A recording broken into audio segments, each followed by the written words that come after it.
Nay? Magandang umaga po, sir. Ang ang lagi ko lang naman hulong hiling ay yung magkaroon ng linaw ang pagkawala ho ng aming anak. Dahil 4 na buwan na ho, ngayon hong susunod na buwan, halos 5 buwan nang wala ho kaming alam. Walang ginawang action ang Globe Wala pa po, sir. ni isa. Wala pa po. Nakita niyo katigasan ng ulo nitong Globe, Mr. Chair? Well, patawag natin yung group Yes, sir. next hearing. Para sa inyo, sino po mas mabilis sa pag-imbestiga? Bali, para po sa akin, mas na pumapanig po ako sa NBI dahil ako po mismo yung nakakakita kung ano po nangyari nung araw po na yun.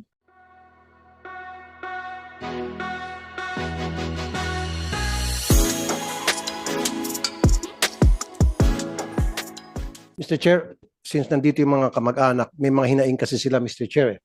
So, I would like to hear the side of the relatives, yung kanilang hinaing, nung from the start na nawawala yung kanilang relative up to the time nung eto na nga, na nakita na yung sasakyan, na may dugo at identified na sa kamag-anak ng blood. Sino pong gusto magsalita? But, excuse me, Senator Tulfo. Before we give the floor to the parents, gusto ko lang malaman ng lahat na yung si Jeffrey Magpantay ay nagpadala ng sulat dito at sabi niya hindi daw siya makarating dahil wala daw sa kondisyon yung kanyang abogado, may dinaramdam daw at nawala daw yung vaccine card niya. Pero next meeting daw, dadalo daw siya. So, next meeting, dadalo talaga ito dahil issuehan natin sa subpoena eh. Ibig sabihin, Mr. Chair, masama ang pakiramdam ng kanyang abogado. Hindi siya may masamang pakiramdam. Hindi siya, yung abogado niya may masamang pakiramdam kaya hindi daw makasama sa kanya dito. Takot siya pumunta na walang kasama abogado. But next hearing, pupunta daw siya. Yes, So, go ahead, Senator Tulfo. Sino pong gustong magsalita? Si Ching Ching na sister or si Nanay Rosario? Nay? Magandang umaga po, sir. Ang lagi ko lang naman hulong hiling ay yung magkaroon ng linaw ang pagkawala ho ng aming anak. Dahil 4 na buwan na ho, ngayon hong susunod na buwan, halos 5 buwan nang wala ho kaming alam. Wala ho kaming alam kung nasaan talaga siya. Kahit ho medyo nakikita at nalabas yung mga balita na ganito ang nangyari sa kanya. Pero wala naman ho kaming nakikita o nalalaman kung nasaang lugar siya, kung saan siya dinala, kung ano ho ba talaga ang nangyari sa kanya. Wala ho talaga kaming alam. Yun lang ho, sir, ang lagi namin hinihiling na magkaroon ho ng linaw ang pagkawala ho ng aming anak. Nung pong mga unang araw na nawawala ang inyong anak at kayo po'y lumapit sa PNP, ano naman po yung naging sitwasyon? Paano naman po tinanggap ng PNP yung inyong reklamo? Nung kinabukasan po ng pagkaalis niya, nung gabi po, nagpasama po kami na hanapin namin doon sa lugar na sinabi ni Kat ng aking anak na nandoon siya, na doon yung punta niya. Sinamahan naman po agad kami nila kung saan ho po pwede namin siyang hanapin. Hanggang sa nagtuloy-tuloy po yung paghahanap, wala ho talaga. Hindi ho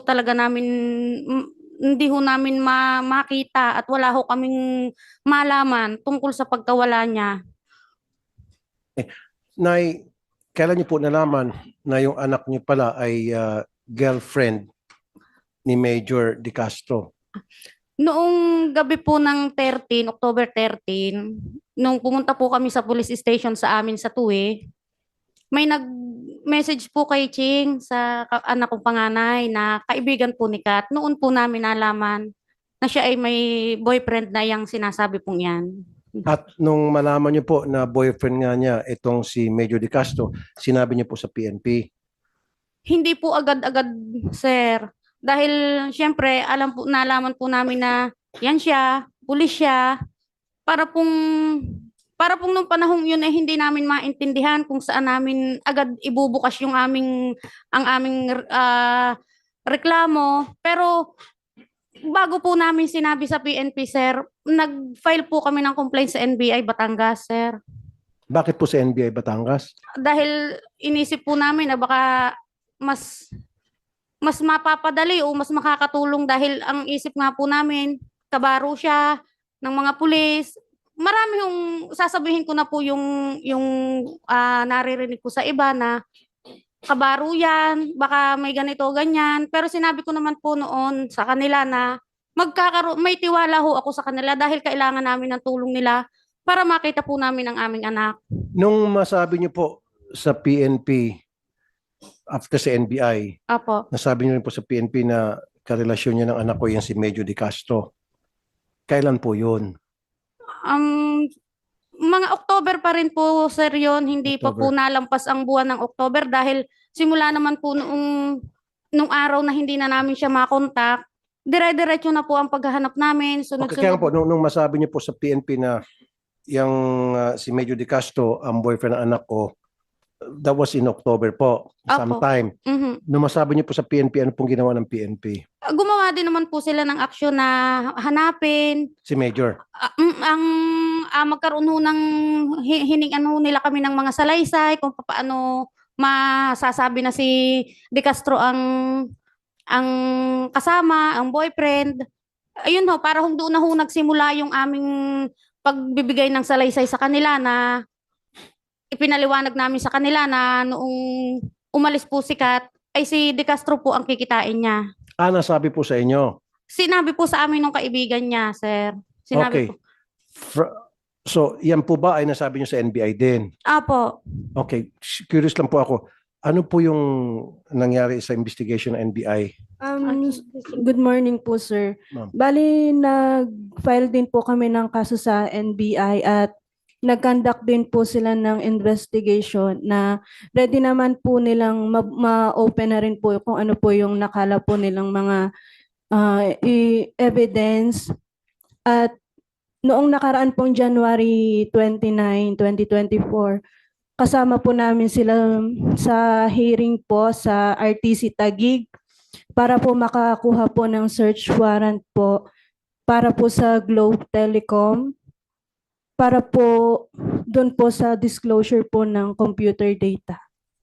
Okay. So, ano na po naging resulta nung search warrant na hiningi sa korte? ng NBI? Bali, meron na pong search warrant, hindi pa lang po nagbibigay pa po ang Globe. Ayaw pa po nila magbigay. Gaano katagal na po ito since kayo po ay lumapit sa NBI at NBI kumuha ng search warrant sa Globe para dun sa pagkalap na ebidensya tulad ng sa cellphone and all? Bali, ilang buwan na rin po ang Buwan. nakakaraan. Months na rin po ang nakakaraan. Di Mr. pa rin Chair, po. pwede ba natin patawag tong Globe? Kasi ito yung problema din sa Globe, Mr. Chair. Napakabagal Yes, nila. next hearing, Your Honor. Comsec, take note, Globe. Globe ang pinuntahan nyo, Miss Ching Camilon. Bali, nag-hearing po kami sa RTC Taguig para po makakuha po ng search warrant sa Globe. Nag-issue yung Globe.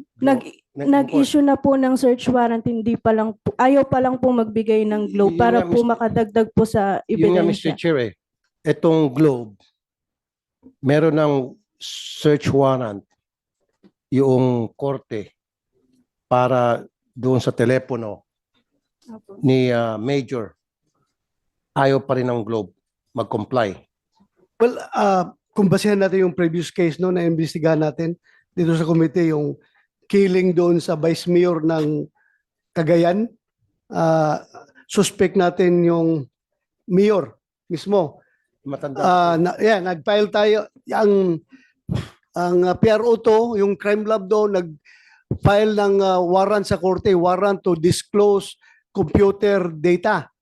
Ngayon, pumunta yung Globe dito kasama sa hearing natin. Ang sabi ng Globe, ang computer data na ma-release nila, yung hanggang limitado lang daw doon sa yung call data records. Kung anong number tinawagan or tinext. Pero yung content mismo ng text messages, wala daw silang storage noon. Hindi nila may release the storage. Pero hindi ako naniniwala, ha? Hindi ako naniniwala. Maybe pwede natin patawag din DICT, Mr. Chair. Yes, pwede. Ang DICT. DICT, yeah. Yeah. Busek, DICT plus Information Globe. Technology. Ah. So Ma'am Ching, so meron ng court order sa Globe para payagan na hingi yung mga data sa cellphone ni Major. Walang ginawang action ang Globe Wala pa po, sir. ni isa. Wala pa po. Nakita niyo katigasan ng ulo nitong Globe, Mr. Chair? Yes, so far, nagsabi sa iyo ang NBI na wala talaga binigay ang Globe? Wala po. Wala pong, nagsabi po sila na, Na-serve na nila yung warrant Opo. sa Globe? Bali, na-serve, wala pa po silang sinasabi na na-serve na, pero Anyway, meron na pong search warrant. Senator Tulfo, Kumsek, yung NBI na hawak ng kaso nila, imbitahan natin next hearing. Yung NBI para malaman natin. Yung Globe, Mr. Pati Chair, yung Globe. sana, at saka DICT. The ICT. Para magkaalamanan. Yes. Kasi yung sinasabi nung last hearing, I remember that, Hmm. na hanggang doon lang sila sa tawag, back and forth. Well, yeah. But they cannot retrieve text messages. Text messages, That's wala. bullshit. Wala. We know for a fact na kaya yun, in fact, sa ibang bansa, tulad sa US, sa Europe, na na-retrieve po yung mga text messages. They have files pertaining to that. Yeah. Talagang ayaw lang po talaga nitong Ayaw. Globe. Ang sa kanila kasi, they would like to protect, okay lang yun, protect their subscribers, data privacy law. Pero kung galing na po sa korte yung dokumento, dapat respetuhin na. Mawawala yung data privacy law because that's a court order. Yes, at saka sinabi naman ng Data Privacy Commission na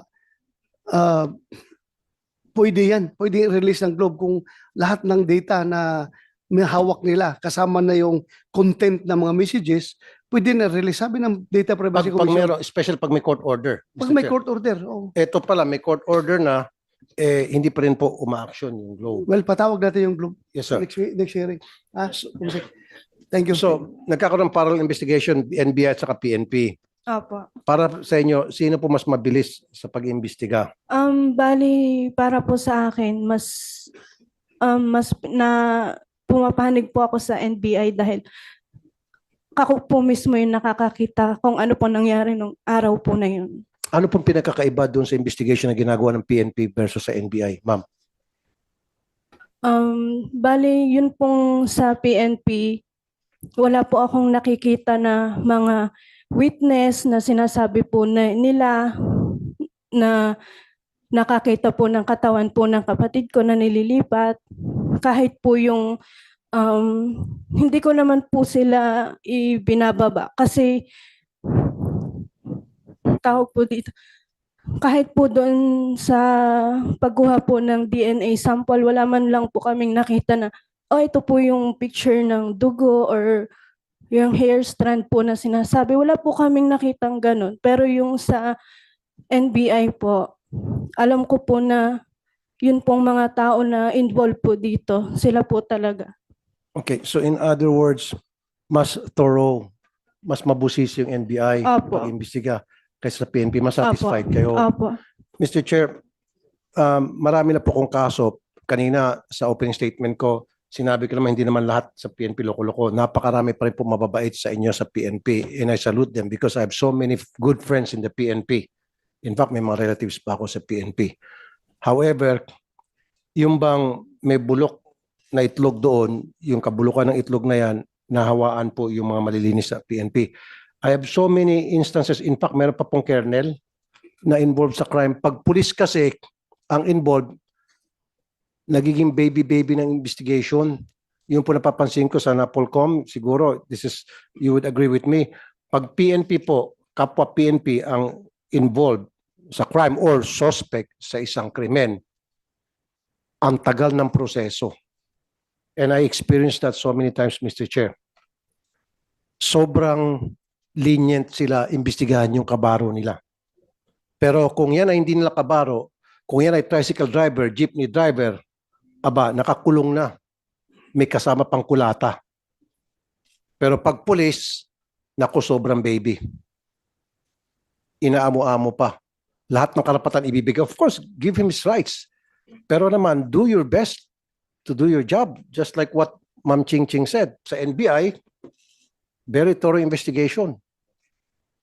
Pero sa inyo, binibaby-baby nyo. Kaya nga I suggest, pwede ba natin gawing requirement sa hiring sa lahat ng gusto maging pulis o pagkapasok sa PNP na kolektahan ng DNA sample ang bawat recruit at ilagay sa database?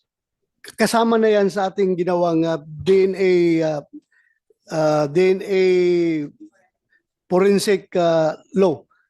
Kasama yan. Ngayon Lahat. pa lang. Lahat kasama. Very So, good. Kasi lahat kung- ng pulis dapat mayroong database ang DNA center ng PNP.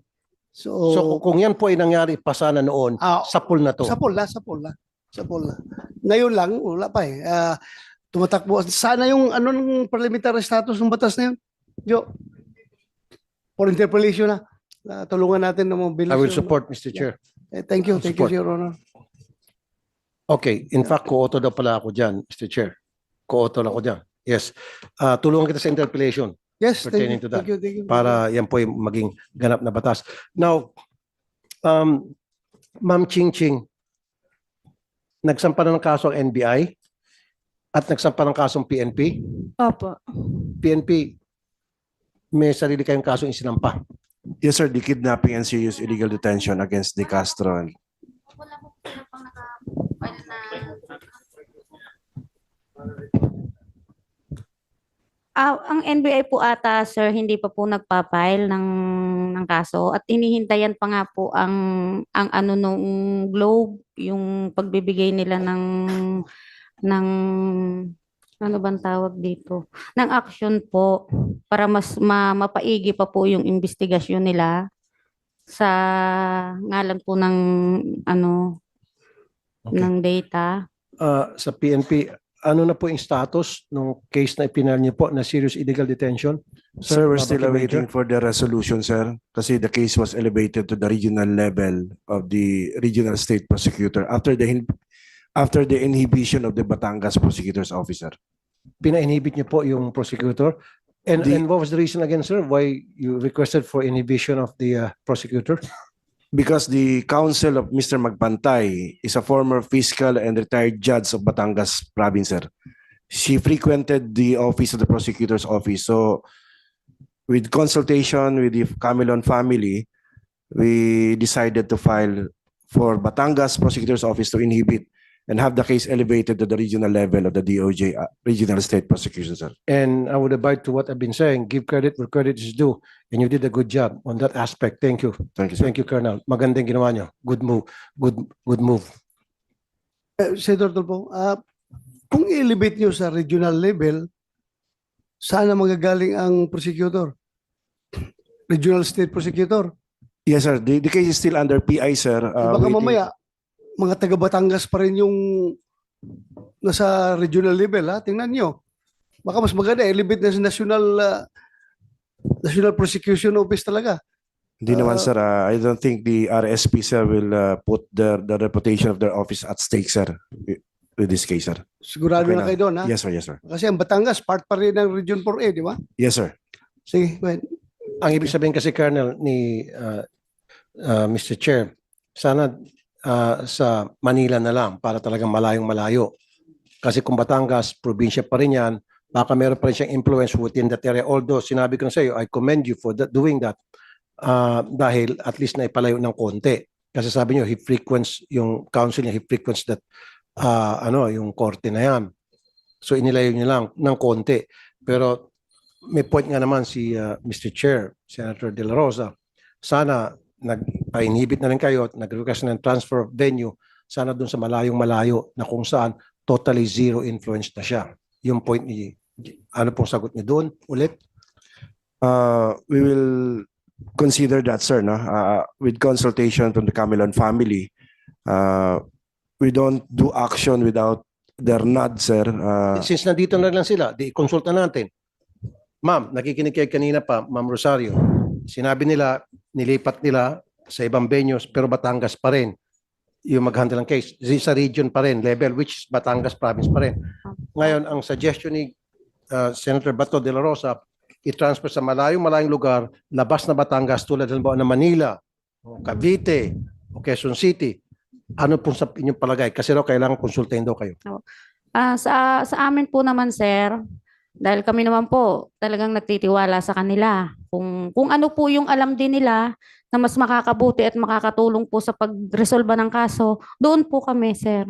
Kung mamarapatin po nila na dalahin doon sa mas malayo para makalayo talaga sa kanila, willing naman ho kami.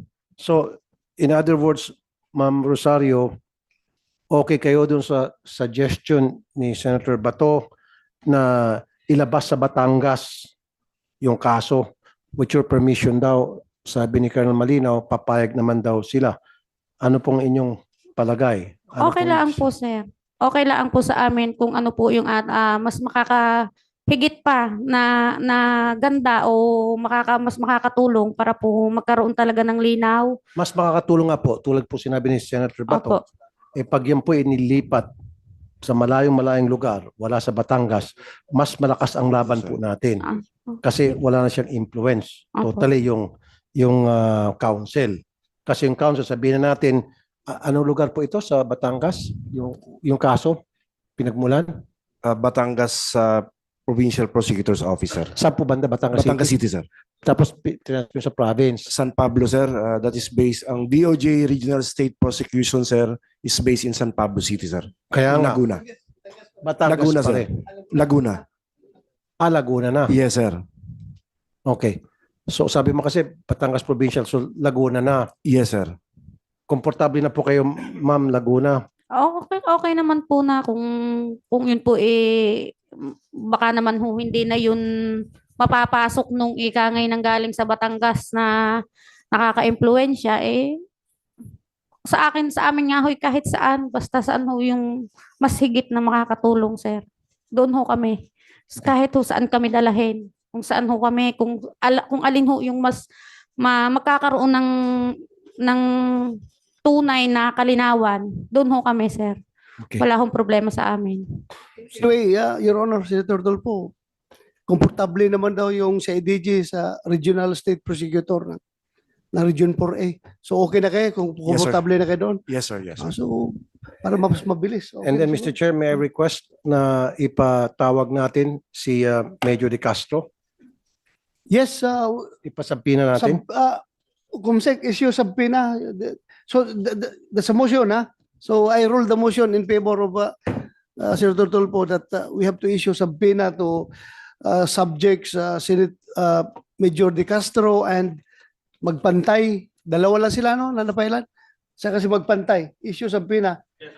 Tumulong rin kayo mag-serve ng subpoena, ha? Sa IDG. Hanapin nyo. I-serve ng subpoena sa kanila. Ibigay nyo. Thank you. Next hearing.